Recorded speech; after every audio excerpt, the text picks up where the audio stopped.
তো দেখো বন্ধুরা, আজকে আমি পেঁপের চাটনি বানাবো। তো কিভাবে করছি আর কি লাগছে দেখো। আমার এই যে পেঁপে কেটে রেখেছি, তোমাদেরকে তো দেখালাম কিভাবে কাটলাম। পাতলা পাতলা করে কেটে নেব, এরকম করে কেটে ধুয়ে নিয়েছি আমি। ধুয়ে এই যে লাগছে কাজু, কিশমিশ আর ছোট ছোট দুটো লেবু নিয়েছি আমি। আর একটু বেদানা নিয়েছি, এটা একটু সাজানোর জন্য। আর লাগছে চিনি আর লবণ। তো এবার দেখো আমি কি করি। প্রথমে কড়াইয়ে চিনিটা দিয়ে দেব। যতটুকু পেঁপে নেবে সেই আন্দাজ মতন তোমরা চিনি দেবে। তো দেখো চিনি দিয়ে দিয়েছি। এবার আমি জল দিয়ে দেব।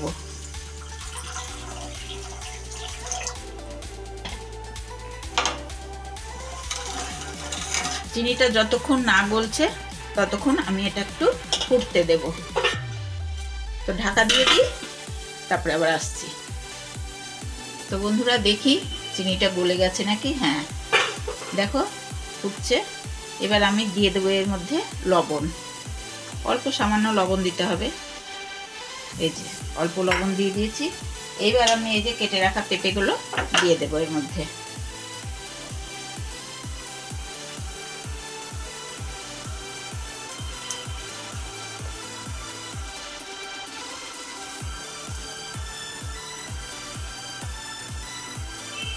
তো সবটি পেঁপে দিয়ে দিচ্ছি।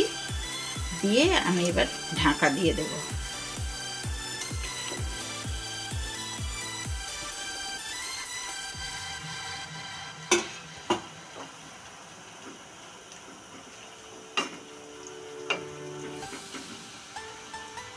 এবার আমি ঢাকা দিয়ে দিচ্ছি, একটু ফুটে যাক, তারপরে আবার আসছি। তো দেখো বন্ধুরা, এই যে দেখো হয়ে গেছে, পেঁপেটা আমার সেদ্ধ হয়ে গেছে।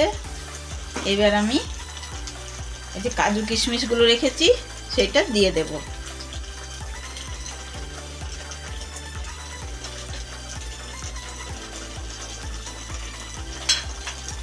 তারপরে দিয়ে দেব এই যে লেবুগুলো কেটে রেখেছি, সেই লেবুগুলো আমি দিয়ে দেব।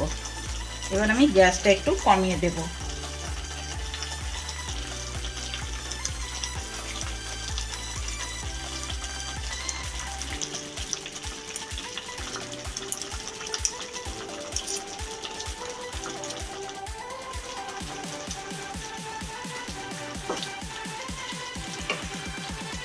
একটু ভালো করে নাড়িয়ে দিলাম। এবার 2 মিনিট ঢেকে দেব, তারপরে নামিয়ে নেব। তো ঢাকা দিয়ে দিই, আসছি আবার। তো দেখো বন্ধুরা, ঢাকা খুলে দেখি এই যে হয়ে গেছে। এবার আমি গ্যাস অফ করে দিলাম। এবার ঢেলে নিই, তারপরে দেখাচ্ছি। তো দেখো বন্ধুরা, আমি ঢেলে নিয়েছি চাটনিটা। এবার আমি একটু সাজানোর জন্য উপর থেকে বেদানা ছড়িয়ে দিলাম। তো দেখো তোমরাও এরকমভাবে করে খেয়ে বন্ধুদের সাথে শেয়ার করে দিও। তো আজকের মতন টাটা।